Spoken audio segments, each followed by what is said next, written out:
Have you ever wanted to use a color in your presentations or graphics that's not actually on the Microsoft color palette? The thought of trying to manually create the color you want is daunting, as well as time-consuming. So here's a really neat and easy way of doing it. It's called the eyedropper. I'd like to change the background of the slide to the same color as the sky in the picture. So from the Design tab on the ribbon, I'll click on Format Background. Solid fill is fine.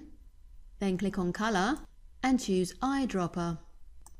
Then just click on the color you'd like to use. And there you go. It's really quick and easy to use. It's simply brilliant. Catch up again with you soon. And that's why you need Quasar, improving efficiency and effectiveness with Microsoft Office.